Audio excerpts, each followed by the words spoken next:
Today I want to talk about digital multimeters.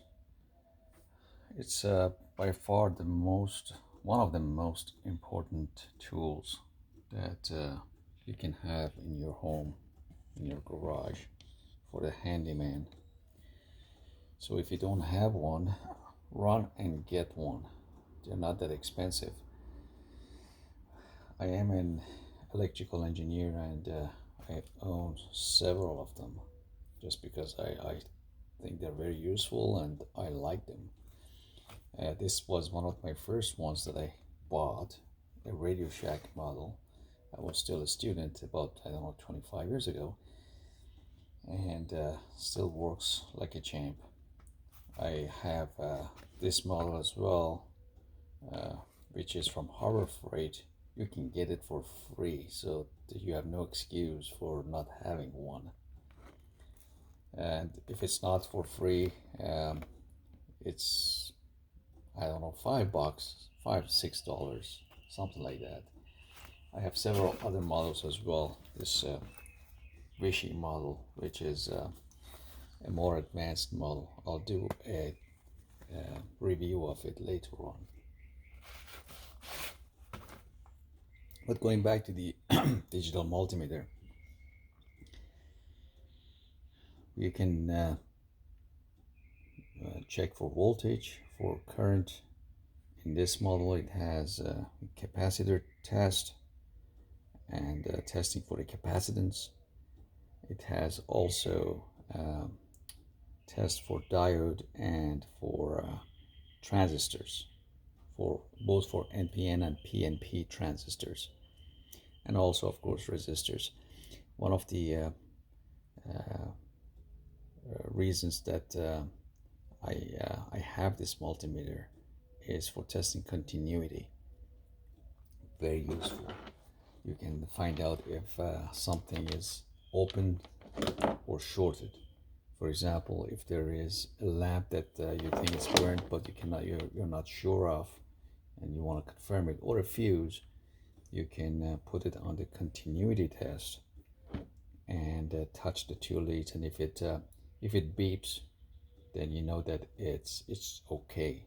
It's a beep signifies that it's short, which is a good thing for a lamp or for a fuse. If it's open, it doesn't beep, and you know that it's bad. But in some devices, of course, a short circuit is not a good thing, like a capacitor or a transistor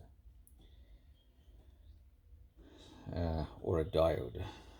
The diode has to be has to act like a short circuit in one direction and an open circuit in the other. But a bad diode shows a short circuit in both directions, or it may show an open circuit in both directions. It depends. So let me show you how to check for voltage. The black lead goes into the common. For voltage, the red lead goes into the voltage port. And of course, turn it on.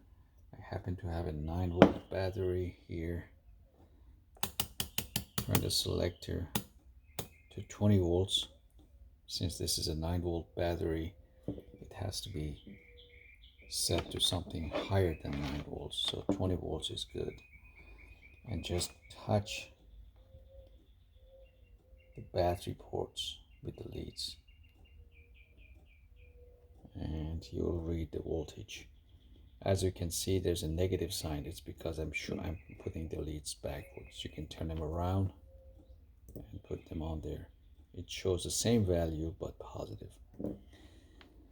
Now to check for continuity, we have to unplug the red and put it on the amp or ohm reading.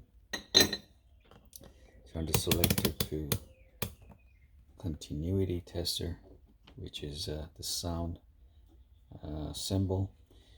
When you touch the two leads together, it will emit a sound, and that's for testing continuity in circuits or any device like a resistor, and a capacitor and any other electronic component. So the more important thing is that if you don't have one, get one. You won't believe how many problems you can detect and fix using just this little device here. And it'll pay for itself in a very short time.